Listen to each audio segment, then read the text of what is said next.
I am taking a break from my paint color reviews today to talk about the 5 reasons why you might hate your paint color, or if you are thinking about painting and you don't want to make a mistake, these are 5 paint color mistakes to avoid.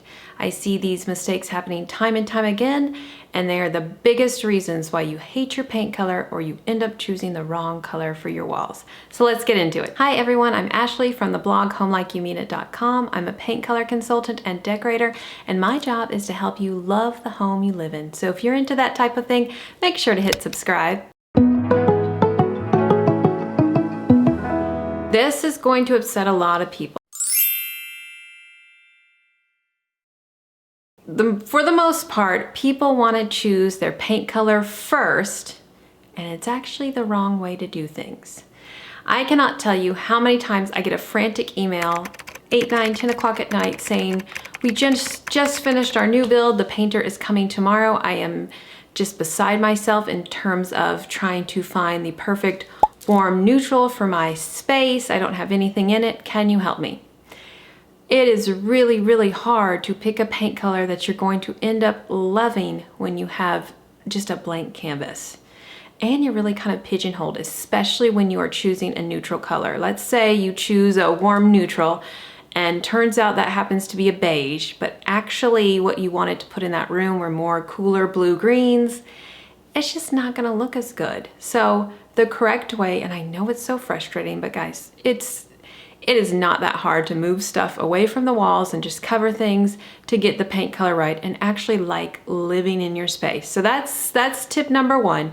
You want to choose your paint color last. Decorate your room completely, get it all put together, and then find a paint color that just kind of puts the perfect bow on top, relates to the things you've got in your room, and you will love your paint color.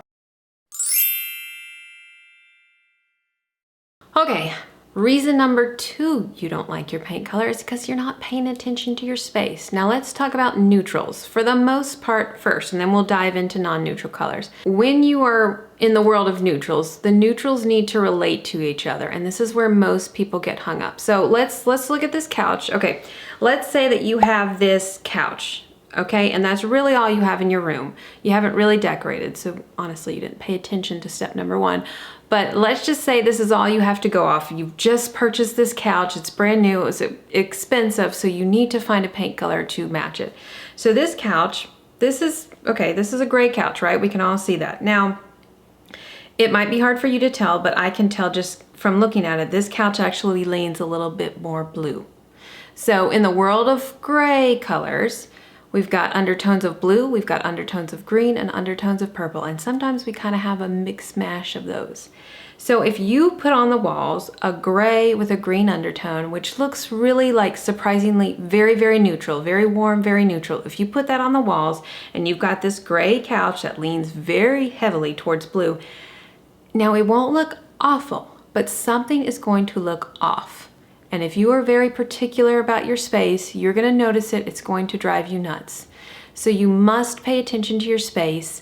You will hear designers and other paint color experts tell you to look at your fixed elements, which are things like your cabinets, your countertops, your floors if they're not neutral, and your furnishings. And you want to kind of see what neutral family they're in, and then once you've identified that, then you want to kind of nail down what undertone you're dealing with. If this is all kind of like, I have no idea what she's talking about, I just did a huge video on neutral paint colors where I go into my top 5 neutral colors in each category and how to choose a neutral. So make sure to check that out if this is just kind of, you're overwhelmed by this information. Okay, now when choosing a non-neutral paint color, okay, let's look at this other example that I've got for you.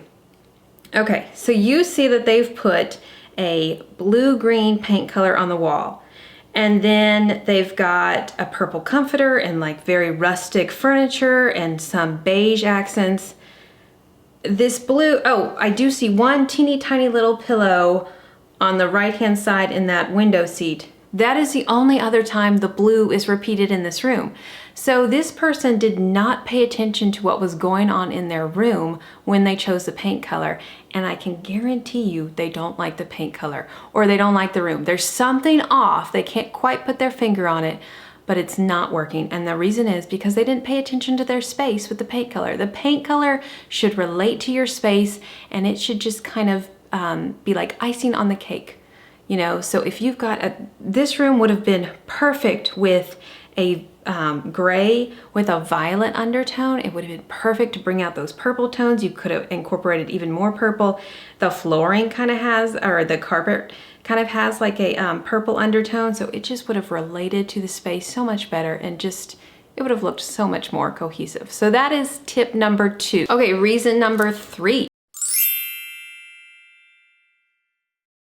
You might hate your paint color is because you are solely going off of online photos or the teeniest, tiniest little paint chip to make your decision. So let's talk about the first one. So we cannot escape online photos, right? You can Google Sherwin-Williams accessible beige and you can see where it has been used in 50,000 different homes, right? The problem with this is, now don't get me wrong, it is a great starting point. You know, if you have no idea what you want to do, yes, research paint colors online, but don't let that be the final step in the process. The reason is, with online photos, those are heavily edited and the light is manipulated, and you have no idea what types of natural light is coming in. Lighting greatly affects paint colors. It is the reason why you can go into your friend's house. She says, my paint color is agreeable gray. It looks amazing in her space. She has these large, expansive windows. It just works because her furniture is kind of the same color. It relates very well. You put it in your house and you actually put it in a room that's north facing and your furniture doesn't really relate to it, and it just looks completely awful. That's because the lighting is completely different. So don't base your paint color decision off of, you know, what you see in your friends' houses or what you see online. Now let's talk about the paint chips, okay? A lot of people like to go to the store and just choose a color based off of this little like 1-inch rectangle, right? That's not the way to do it. Unfortunately, I know it's kind of a hassle to get a bunch of paint samples, put them on the wall, or if you're gonna order those peel and stick samples, which I love, I think is a much better idea. To me, that's a genius idea. I wish I had that idea. I do have a code for you guys if you're interested in those peel and stick samples. I'll link that below. But what you wanna do, you wanna take your paint sample, okay? And you want like a large 12 by 12 square, okay? Something large enough to where you can see the paint color for what it is. And then you wanna put it on a pure white backdrop. The reason for that is this just allows you to kind of see the color for what it is. I cannot tell you how many times I will go into clients' houses and I will see where they have tested, you know, 7 different neutrals and they've put it on their wall that was already a different neutral. It is impossible to see what you're dealing with. So make sure you've got that pure white poster board, or if you're the type that wants to paint large samples on the wall, I like to use Chantilly lace, which is a pure white, as a backdrop. Just go ahead, 2 coats that, and then put your large samples on the wall. So I'll tell just a little story really quick, a cautionary tale, if you will. I was just talking to my mom last night, and they have just restained their mountain home, and they chose a paint sample. Now, I told her, unfortunately, you have not been watching my videos, Mom. They chose the color based on this teeny tiny little paint chip. Didn't test it out, didn't see how it was gonna look in their space. And guess what? It's way, way, way too red. They hate it. So always, always, always test out the colors in your space. Now that brings me to step 4, which is test out the colors in your space. Do not skip this step. One of the biggest reasons is, one, with neutrals, you want to take that large scale sample that you've got and you want to take it around to your countertops. If you're choosing a color for your kitchen, your backsplash, you want to see how it relates. You don't want to kind of just judge off of that teeny tiny sample. You want to take it around to your fabrics. It's so nice when you're shopping too. If you need something additional, you can take this large scale sample and say, oh, this is going to work or this isn't. The other reason that you want to test out the paint colors in your space is because, like I mentioned earlier, lighting has a lot to do with paint colors. Now, for example, when we first moved into this house, I put accessible beige throughout the downstairs. I thought that was the perfect neutral, perfect warm neutral. I didn't know too much about paint colors at the time. It looked perfect in this room that gets a ton of natural light. It was warm, it was airy, it was just, you know, the palest of beiges. In the back room, our den that doesn't get a lot of natural light, it looked awful. It looked just like baby puke green almost. And don't even get me started about how it looked at night. So you want to test your paint colors in your light, because I promise you they change. And another thing about not choosing the paint color off of the teeny tiny little swatch at Home Depot or wherever, the lighting in there, it's like those bright fluorescent lights. Your lighting is not even going to be close to that at your house. So don't skip that step. Okay, the final reason, and this always ruffles feathers when I tell clients this, the final reason you don't like your paint color is because you want your paint to save the day. Your paint does not have a cape. It is not going to fly in and save the day. That's too much to ask for a teeny tiny little paint can. The reason most people don't like their paint is because they haven't decorated. The only thing they've done in their room is throw in, like, you know, a couch and maybe one throw pillow and then this paint color that they want just to save the day. It's not gonna do that. Let's just look at an example. Okay, so I found this photo and I thought it was a great example. You've got this pretty room. They've chosen a pretty coastal blue that I love coastal blues. And they have then chosen to repeat the color through some of the throw pillows on the wall. They've also incorporated that blue-green color into the curtains. Now, what I would have done a little bit differently, I would have maybe added an accent blanket on the bed that kind of repeated the blue.